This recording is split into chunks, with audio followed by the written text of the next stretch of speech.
So it's another sunny day in Edinburgh.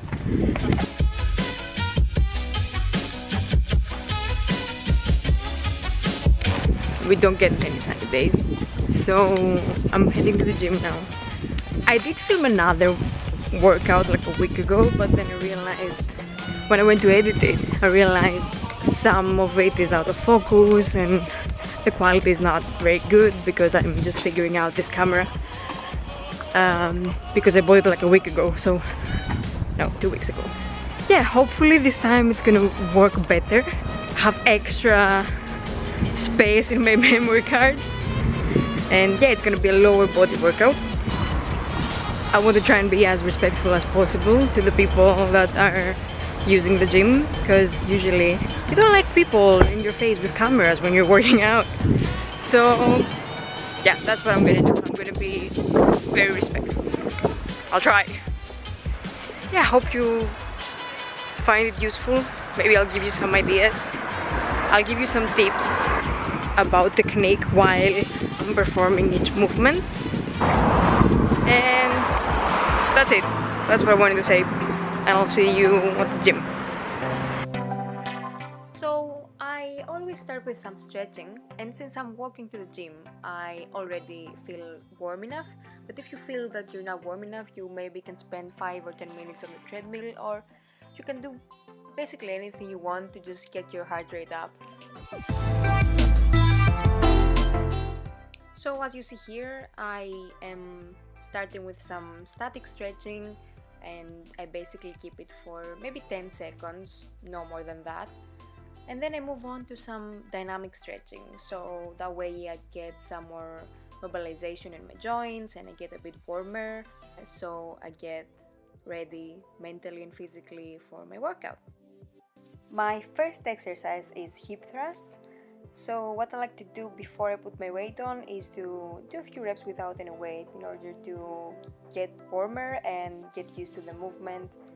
And here I'm pushing through my heels, driving my hips upwards and keeping my core engaged in order to avoid hyperextending my back.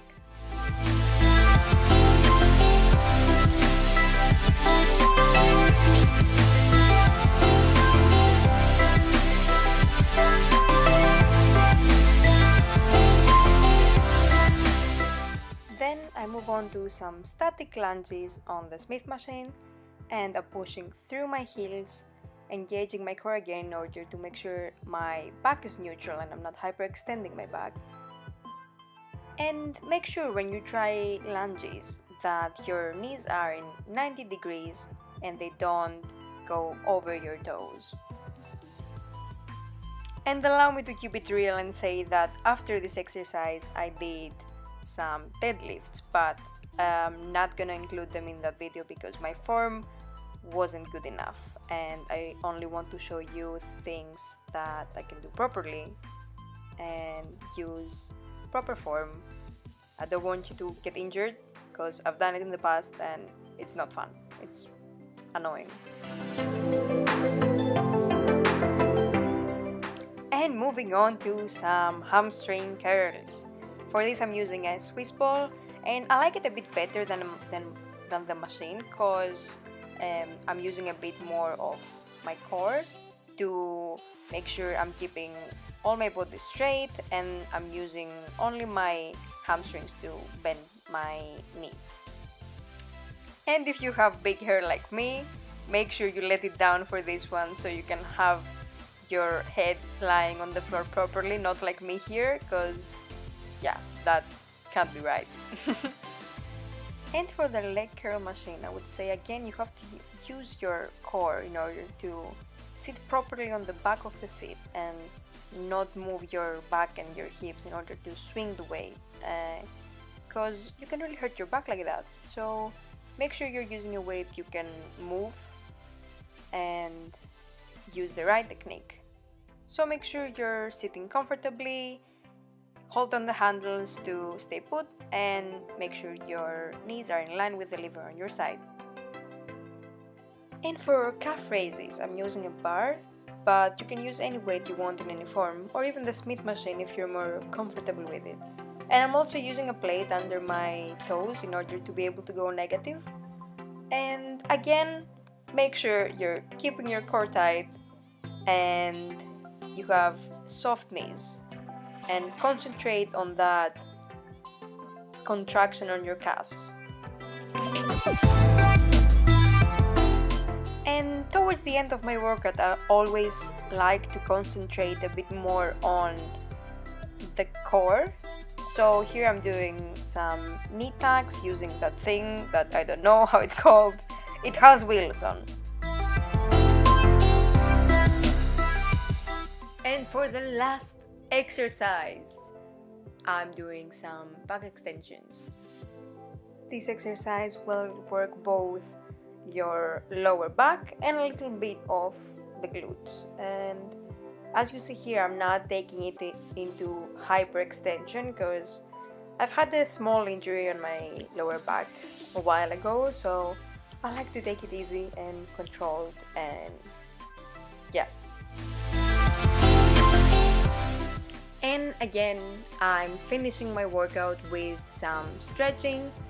This stretching, I keep it for longer. I keep it for at least 20 seconds, I want to say, because when you keep your stretch longer, you allow your flexibility to develop.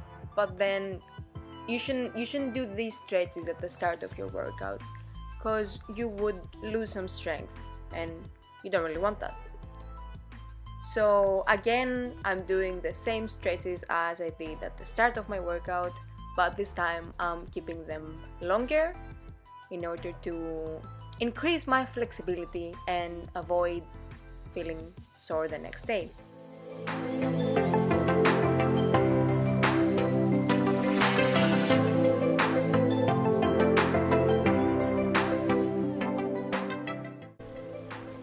Hello, it's me from the future. It's been a few days since I filmed that workout that you're seeing right now, and I'm actually editing it now. And I realized I haven't done an intro. So I realized I haven't done an outro. So yeah, I'm editing it right now and I realized I haven't done an outro.